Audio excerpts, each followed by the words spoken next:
Hi hello welcome to spark academy. தொடர்ந்து நம்ம YouTube சேனலில் வட்டார கல்வி அலுவலர் தேர்வில் கேட்கப்பட்ட கணக்கு வினாக்கள் பார்த்துட்ருக்கோம்.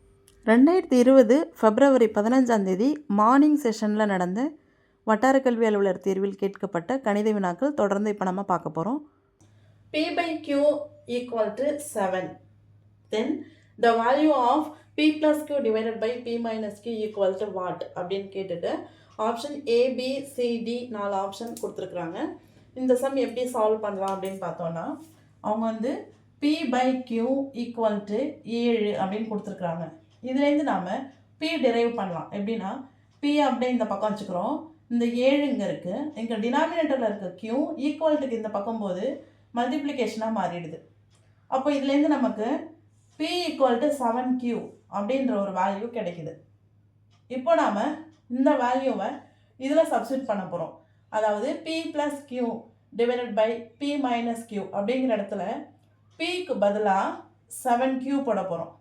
ஸோ Pக்கு பதிலாக 7Q ப்ளஸ் இந்த Q divided by இந்த Pக்கு பதிலாக 7Q மைனஸ் இந்த Q. நெக்ஸ்ட் என்ன பண்ணலாம், ரெண்டுத்துலேருந்தும் Qவை வெளியில் எடுத்துடலாம். எடுத்துட்டோம்னா இங்கே 7 இருக்குது ப்ளஸ் இந்த Qவை வெளியில் எடுத்துகிட்டா அங்கே 1 இருக்கிறதா அர்த்தம். டிவைடட் பை இதுலேருந்தும் Qவை வெளியில் எடுத்துடுறோம். ஸோ இங்கே 7 மைனஸ் 1. தென் Q ஸ்ட்ரைக் பண்ணிடலாம். 7 + 1 8, 7 மைனஸ் 1 6. இதை இன்னும் நம்ம சிம்பிளிஃபை பண்ணலாம். 4 2 8, 3 2 6 which is equal to 4/3. இந்த ஆன்சர் இருக்கா ஆப்ஷனில் அப்படின்னு பார்த்தோன்னா ஆப்ஷன் டியில் கொடுத்துருக்குறாங்க. Option D is the right answer.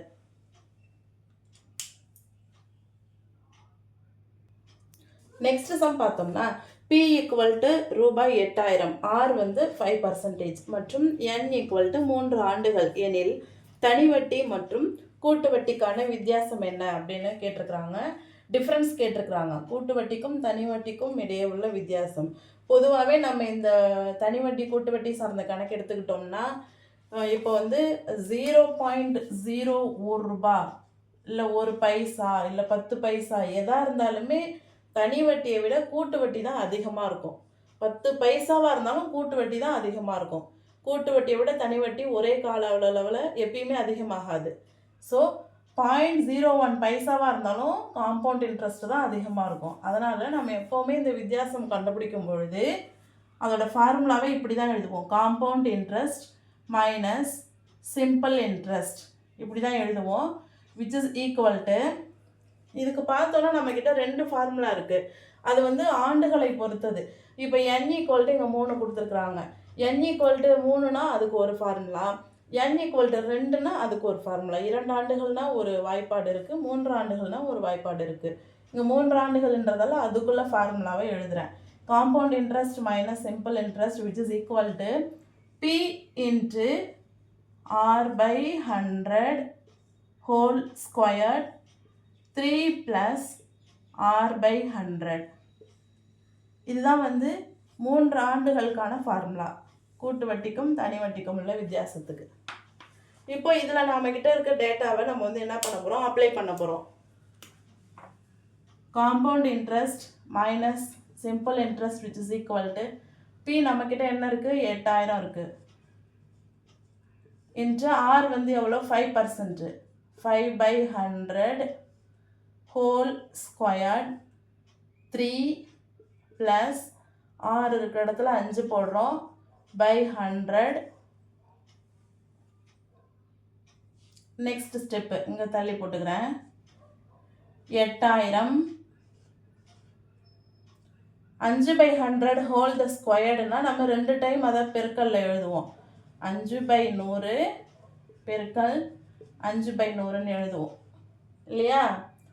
Into இதுக்கு வந்து 3 ஒரு முழு எண், 5/100 ஒரு பின்னம். ரெண்டுத்தையும் கூட்டும் பொழுது LCM எடுக்கணும், லோயஸ்ட் காமன் மல்டிபிள், அதாவது மீ சிறு பொது மடங்கு கண்டுபிடிப்போம் இல்லையா. இங்கே 1 இருக்குது, இங்கே 100 இருக்குது. அப்போ கிராஸ் மல்டிப்ளிகேஷன் பண்ணுவோம். 3 × 100 300, 300 + 5 305. Divided by 100. இப்போ இதை ஃபுல்லாக நாம் வந்து என்ன செய்ய போகிறோம், சிம்பிளிஃபை பண்ண போகிறோம். 1 5 25, 1 5 5 25 100, 2 0 2 0, 1 20 4 20 80, 1 4 5 4 20, 1 5 6 5 30, 1 5 5. வேறு ஏதாவது நம்ம சிம்பிளிஃபை பண்ணாமல் இருக்கோமா? இல்லை, எல்லாமே பண்ணியாட்டு. நம்மள்ட்ட மீதி இருக்கிறது 61 தான் இருக்குது. ஸோ 61 ரூபாய். என்னது? கூட்டு வட்டிக்கும் தனி வட்டிக்கும் இடையே உள்ள வித்தியாசம் எவ்வளவு? 61 ரூபாய் அப்படின்றது தான் ஆன்சர். இது வந்து நம்ம செக் பண்ணோம்னா ஆப்ஷன் சியில் இருக்குது.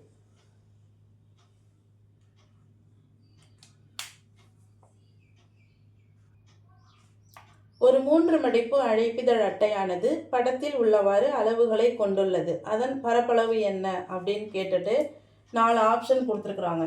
297 centimetre square, 300 centimetre square, 296 centimetre square, 301 centimetre square அப்படின்னு கொடுத்துருக்குறாங்க. ஸோ இதுதான் வந்து அவங்க கொடுத்துருக்குற படம். ஆக்சுவலாக இந்த இன்விடேஷன் வந்து 3ஆக மடித்து கொடுத்துருக்குறாங்க. இதோட மெஷர்மெண்ட் பார்த்தோம் அப்படின்னு சொன்னோன்னா இவங்க வந்து 5 சென்டிமீட்டர், இதுலேருந்து இது வரைக்கும் 8 சென்டிமீட்டர், இது ஒரு மடிப்பு, இதுலேருந்து இது வரைக்கும் 8 சென்டிமீட்டர், இது ஒரு மடிப்பு, இது 8 சென்டிமீட்டர், இது ஒரு மடிப்பு. அதான் 3 மடிப்பு. இது அப்படியே இப்படி மடிச்சுக்கலாம் நம்ம இந்த இன்விடேஷனை. ஸோ இந்த பக்கம் பார்த்தோன்னா 16 சென்டிமீட்டர் கொடுத்துருக்குறாங்க. நம்ம இந்த படத்தை இப்போ ஓவராலாக அப்சர்வ் பண்ணோம்னா இது வந்து நமக்கு ஒரு ரெக்டாங்கிள் செவ்வகமாக இருக்குது. செவ்வகத்தின் எதிர்பக்கங்கள் சமம். அதனால் இங்கே 8னா இந்த பக்கமும் நமக்கு 8 தான், இங்கே 16னா இந்த பக்கமும் நமக்கு 16 தான். ஸோ இதில் ஒரு செவ்வகம் இருக்குது, நம்ம அதை கண்டுபிடிச்சிட்டோம். அப்போது பரப்பளவு கண்டுபிடிக்கும் பொழுது இந்த செவ்வகத்துக்கு பரப்பளவு கண்டுபிடிச்சிக்கிறோம். செவ்வகத்தின் பரப்பளவு என்ன? L into B. இங்கே நமக்கு L என்ன? 16 இன்ட்டு பி என்ன? 8. 16 8 பெருக்கணும்னா 128 சென்டிமீட்டர் ஸ்கொயர். எதுக்கான பரப்பளவு? செவ்வகத்திற்கான பரப்பளவு. இந்த ஏரியாவை கண்டுபிடிச்சிட்டோம். அடுத்து இதை பார்த்தோம்னா இது வந்து ஒரு சரிவகம் மாதிரி இருக்குது. சரி, இந்த சரிவகத்தை ஃபஸ்ட்டு எடுத்துக்குவோம், அடுத்து இந்த சரிவகத்தை எடுத்துக்குவோம், இதுக்கு தனியாக பரப்பளவு இதுக்கு தனியாக பரப்பளவு கண்டுபிடிச்சி கூட்டிக்கலாம் அப்படின்னு பார்த்தோம்னா நமக்கு சரிவகத்தின் பரப்பளவு ஃபார்முலா தெரியும். ட்ரபீசியம் அப்படின்னு இங்கிலீஷில் சொல்லுவோம். சரிவகத்தின் பரப்பளவுக்கு என்ன formula? half into H into A plus B. இதான் வந்து சரிவகத்தின் பரப்பளவுக்கான ஃபார்முலா. ஹெச்னா உயரம், இந்த பகுதி தான் ஹெச். ஏன்றது மேற்பக்கம், பின்றது அடிப்பக்கம். நம்ம இந்த ஒரு சரிவகத்தை எடுத்துக்கலான்னு பார்த்தோம்னா நமக்கு இந்த பி அளவு தெரியாது. சரி, இந்த சரிவகத்தை எடுத்துப்போன்னு பார்த்தோம்னா இந்த ஏ அளவு நமக்கு தெரியாது. அப்போ எப்படி பரப்பளவு கண்டுபிடிக்கிறதுனா இது ஃபுல் சரிவகமாக நம்ம எடுத்துக்க போகிறோம். இப்போது ஃபுல் சரிவகமாக எடுத்துக்கிட்டோன்னா ஏ வந்து 5, பி வந்து 16, ஹைட் வந்து 8 8 16ன்னு எடுத்துக்கலாம். ஸோ இந்த ஃபுல் சரிவகத்தை எடுத்துக்கிட்டோம்னா half இன்ட்டு ஹெச் வந்து 8 + 8 16 இன்ட்டு ஏ வந்து 5 ப்ளஸ் பி 16. 1 2 2 8 2 16, 8 இன்ட்டு 5ஐயும் 16ஐயும் கூட்டினோம்னா 21 கிடைக்கும்.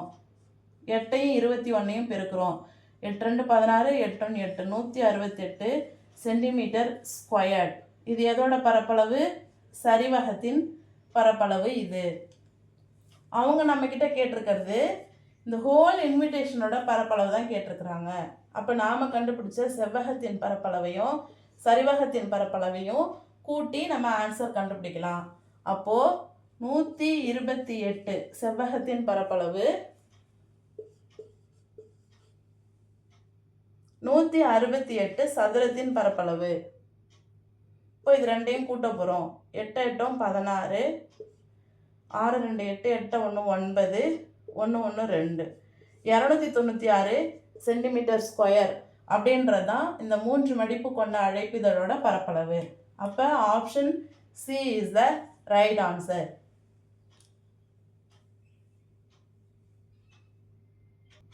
நெக்ஸ்ட் சம் பார்த்தோன்னா அல்ஜிப்ராலேருந்து கேட்டிருக்கிறாங்க. ஒரு சிம்பிளிஃபை பண்ண சொல்லி கொடுத்துருக்குறாங்க. P square minus 3p minus 40 divided by 2p cube minus 24p square plus 64p அப்படின்னு கொடுத்துட்டு இதை வந்து சிம்பிளிஃபை பண்ணுங்க அப்படின்னு சொல்லிட்டு இதுக்கு வந்து 4 ஆப்ஷன் கொடுத்துருக்காங்க. Option A, B, C, D கொடுத்துருக்குறாங்க. ஸோ இதை நம்ம கிளியர் பண்ணி இதுதான் ரைட் ஆன்சர் அப்படின்னு சொல்லிட்டு இப்போ நம்ம பார்க்க போகிறோம். இப்போ மேலே இருக்கிறத பார்த்தோன்னா ஃபேக்டரைசேஷன் பண்ண போகிறோம். ஃபேக்டரைசேஷன் பண்ணுறதுக்கு, அதாவது காரணிப்படுத்துதல் செய்யறதுக்கு இந்த கடைசி கான்ஸ்டன்ட் உறுப்பு வந்து மூலங்களின் பெருக்கற்பலன். நடுவில் இருக்கிற இந்த பி கொஃபிஷியன்ட் இருக்கு இல்லையா, கோஎஃபிஷியன்ட், அது வந்து மூலங்களின் கூட்டல் பலன். அது வந்து நமக்கு தெரியும். ஸோ இப்போ வந்து நம்ம என்ன செய்ய போகிறோம், இந்த ஃபஸ்ட்டு ஒன்றை எடுத்துக்கிட்டு நான் செஞ்சு காட்டுறேன். B square minus 3p minus 40 இருக்குது அப்படின்னா ஏதாவது 2 நம்பர், அந்த நம்பரை பெருக்கும்போது நமக்கு 40 கிடைக்கணும், மைனஸ் 40 கிடைக்கணும். அந்த 2 நம்பரை கூட்டும்போது மைனஸ் 3 கிடைக்கணும். இதான் விஷயம். அந்த 2 நம்பர் எதுவோ அதான் வந்து இந்த ஈக்குவேஷனுக்கான காரணிகள், ஃபேக்டர்ஸ். ஸோ அப்படி பார்த்தோன்னா நமக்கு 1 40 40 தெரியும், 2 20 40 தெரியும், 4 10 40 தெரியும், 5 8 40 தெரியும். இப்போ நமக்கு இங்கே மைனஸ் 3 வரணும் கூட்டினா. இப்போ இது எல்லாத்தையும் நம்ம விட்டுறலாம், இதிலலாம் அந்த இது வரல. ஆனால் இந்த 5 8 40 வருது. இப்போ மைனஸ் 8 நான் எடுத்துக்கிறேன். 8 40 plus into minus minus. So இதுதான் அதுக்கான ஆன்சர். எதுக்கானது? மைனஸ் 40க்கான பெருக்கற்பலன் வரக்கூடிய காரணிகள். அதே மைனஸ் 8ஐயும் 5ஐயும் கூட்டினா பெரிய நம்பர் 8, அதுலேருந்து 5 கழிச்சிட்டோன்னா 3, பெரிய நம்பரோட சைன் மைனஸ், மைனஸ் 3. அப்போது இந்த ஈக்குவேஷனில் 2 எண்களை பெருக்கினா மைனஸ் 40 வருது, அதே 2 எண்களை கூட்டினா மைனஸ் 3 வருது. இந்த ஈக்குவேஷனுக்கான காரணிகள் என்ன தான்? மைனஸ் 8 5. இது வந்து இயற்கணிதம் படிக்கும் பொழுது ஒரு இருபடி கோவைக்கான மூலங்கள், காரணிகள் கண்டுபிடிக்கிறதுக்கு இதை நம்ம யூஸ் பண்ணுற மெத்தடு. இப்போ நம்ம 2 காரணி கண்டுபிடிச்சிட்டோம் இல்லையா, அப்போ இந்த ஈக்குவேஷனை எப்படி எழுதலாம் அப்படின்னு பார்த்தோம்னா p minus 8 into p plus 5 அப்படின்னு எழுதலாம். மேலே இருக்கிறத இப்படி ஃபேக்டரைசேஷன் பண்ணிட்டோம். அடுத்து டினாமினேட்டருக்கு வரும். டினாமினேட்டரில் என்ன இருக்குது? 2p cube minus 24p square plus 64p இருக்குது. பார்த்தா எல்லாமே 2 மடங்குகளாக இருக்குது. ஸோ எல்லாத்துலேருந்து நம்ம என்ன செய்யலாம்? 2ஐயும் வெளியில் எடுக்கலாம். எல்லாத்துலேருந்து நம்ம வந்து ஒரு p வேரியபிளை வெளியில் எடுக்கலாம். ஸோ காமனாக ஒரு 2 ஒரு p வேரியபிளை வெளியில் எடுத்துட்டோம்னா இங்கே வந்து p ஸ்கொயர்டு மட்டும்தான் இருக்கும். மைனஸ் 24 வந்து எப்படி எழுதுவோம்? 2 12 24ன்னு எழுதுவோம். 2ஐ வெளியில் எடுத்துட்டோம்ல, மீதி 12 இருக்கும். p ஸ்கொயர்லேருந்து ஒரு p எடுத்துட்டோம், அப்போ ஒரு p இருக்கும். ப்ளஸ் 64 எப்படி எழுதுவோம்? 2 32 64ன்னு எழுதுவோம். 2ஐ நம்ம வெளியில் எடுத்துட்டோம், அப்போ இங்கே என்ன இருக்கும்? 32 இருக்கும். pயை வெளியில் எடுத்துட்டோம், அங்கே ஒன்றுமே இருக்காது. ஸோ 2pயை வெளியில் எடுத்த பிறகு நம்மக்கிட்ட இருக்கிற ஈக்குவேஷன் இது. திரும்ப இப்போ இந்த ஈக்குவேஷனுக்கு நம்ம வரோம். பெருக்குனா ப்ளஸ் 32 வரணும், கூட்டுனா மைனஸ் 12 வரணும். அது மாதிரியான 2 எண்கள். இப்போ 32னா ஒரு 32 32ன்னு போடலாம், 2 16 32ன்னு போடலாம், 4 8 32ன்னு போடலாம். இது எடுத்துப்போம். 4 8 32, இதுவும் மைனஸ் இதுவும் மைனஸ்னு வச்சுப்போம். மைனஸ் இன்ட்டு மைனஸ் ப்ளஸ் 4 8 32 வந்துடுச்சா? அது எங்கே வச்சுப்போம்? மைனஸ் 4 மைனஸ் 8 ஒரே சைனை, அப்போ கூட்டிக்கலாம். 4 8 12, மைனஸ் மைனஸ் மைனஸ் ஒரே சைனாக இருந்தால் கூட்டி எழுதிக்க வேண்டியதான். ஸோ இந்த ஈக்குவேஷனுக்கான ஃபேக்டர்ஸ் வந்து மைனஸ் 4 மைனஸ் 8. ஓகேவா? பெருக்குனா ப்ளஸ் 32 வருது, கூட்டுனா மைனஸ் 12 வருது. ஸோ நம்ம இந்த ஈக்குவேஷனை எப்படி எழுதலாம்? p minus 4 into p minus 8ன்னு எழுதலாம். அது அடுத்த ஸ்டெப்பில் எழுதலாம். ஸோ மேலே என்ன இருக்குது? p மைனஸ் 8 இருக்குது, p ப்ளஸ் 5 இருக்குது, டிவைடட் பை கீழே 2p இருக்குது காமனாக. இதுதான் நம்ம வந்து மைனஸ் 4 மைனஸ் 8ன்னு 2 கண்டுபிடிச்சிருந்தோம். அப்போ p minus 8 into p minus 4ன்னு எழுதலாம். அவ்வளோதான். இங்கே பெருசாக இருந்த அல்ஜிபிரிக் எக்ஸ்பிரஷனை நம்ம வந்து ஃபேக்டரைசேஷன் பண்ணி பார்ட்டாக பிரிச்சுட்டோம். இதன் பிறகு என்ன செய்யலாம்? p-8 p-8 கேன்சல் பண்ணிடலாம். நம்மக்கிட்ட ரிமைனிங் என்ன இருக்குதுன்னு பார்த்தோம்னா p+5 நியூமரேட்டரில் டிவைடட் பை டினாமினேட்டரில் 2p இன்ட்டு p-4 இருக்குது. So this is the answer ஃபைனலாக. இது வந்து இந்த ஆப்ஷனில் எங்கேயாவது இருக்கா அப்படின்னு பார்த்தோன்னா 2p option C is the right answer.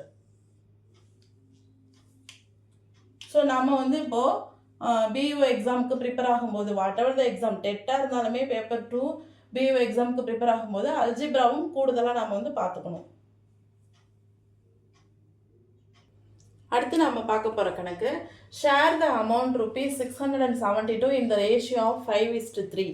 அதாவது 672 ரூபாயை 5:3 என்ற விகிதத்தில் பிரிங்க அப்படின்னு கொடுத்துருக்குறாங்க. நமக்கு வந்து அஸ் யூஷுவல் விகிதம் அப்படி ரேஷியோ விகிதம்னு வந்துட்டாலே பங்கு மடங்கு அவ்வளோதான். ஓகேவா?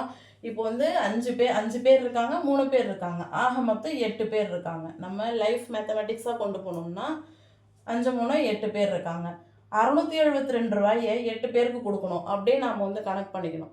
ஸோ விகித சமம் ரேஷியோன்னு வந்துட்டாலே பங்கு எத்தனை பங்கு, அதில் ஒரு பங்கு எவ்வளோ, எதுக்குமே நமக்கு ஒரு பங்கு என்னன்னு கண்டுபிடிச்சாதான் விகிதம் சார்ந்த கணக்குகளை நாம் கிளியராக போட முடியும். ஸோ நம்ம வந்து 8 பங்கு போட போகிறோம். எதை 672 ரூபாயை 8 பங்கு போட்டால் தான் நமக்கு ஒரு பங்கு எவ்வளோன்றது தெரியும். ஒரு பங்கு எவ்வளோன்னு தெரிஞ்சாதான் 5 பங்கு 3 பங்கு பிரிக்க முடியும். ஸோ 672 நம்ம என்ன செய்ய போகிறோம்? 8ஆல் வகுக்க போகிறோம், 8ஆக பிரிக்க போகிறோம். அதுக்கு வந்து என்ன செய்கிறோம்? 8ஆல் டிவைட் பண்ணுறோம். 672 வகுத்தல் 8, 8 8 64, 7ல் 4 போயிட்டா 3, 6ல் 6 போயிடும், இந்த 2 கீழே வந்துடும் 32, 4 8 32. அப்போது 672 8ஆக பிரித்தோம்னா ஒரு பங்கு அப்படின்றது எவ்வளோ? 84 ரூபாய். ஒரு பங்கு நாம் கண்டுபிடிக்கும் பொழுது தான் 5 பங்கு 3 பங்குலாம் போட முடியும். ஸோ ஒரு பங்கு வந்து 84 ரூபான்னு கண்டுபிடிச்சிட்டோம். இப்போ அவங்க என்ன கேட்குறாங்கன்னா 672 ரூபாயை 5:3 பிரிங்க அப்படின்னு கேட்டிருக்கிறாங்க. ஸோ நம்ம வந்து இப்போ ஒரு பங்கு கண்டுபிடிச்சிட்டோம். அடுத்து என்ன செய்ய போகிறோம்? அந்த விகிதத்துக்கு வரோம். இப்போ தான் 5:3னா என்ன? 5 பங்கு 3 பங்கு. ஓகேவா? ஒரு பங்கு வந்து 84. அப்போ 5 பங்கு எவ்வளோன்னு கண்டுபிடிக்கணும். 5 84 420 வரும். ஓகேவா? ஒரு பங்கு 84. அப்போ 3 84 எவ்வளோ? 3 பங்கு எவ்வளோன்னு பார்த்தோன்னா 252 வரும். ஸோ 5:3னா 420:252 தான் வந்து 672 ரூபாவை 5:3 பிரிச்சிருக்கிறோம். இப்போ அது ரெண்டையும் கூட்டினோன்னா 672 ரூபா இருக்கும். அப்போ ஒரு பங்கு எவ்வளோன்னு கண்டுபிடிச்சாதான் நம்ம வந்து 5 பங்கு 3 பங்காக பிரிக்க முடியும். So the right answer is option A. விகித சமம் அப்படின்னாலே பங்கு அப்படின்றதுக்கு நம்ம வந்துட்டோம்னாலே ஈஸியாக வந்து நம்ம சால்வ் பண்ணிடலாம்.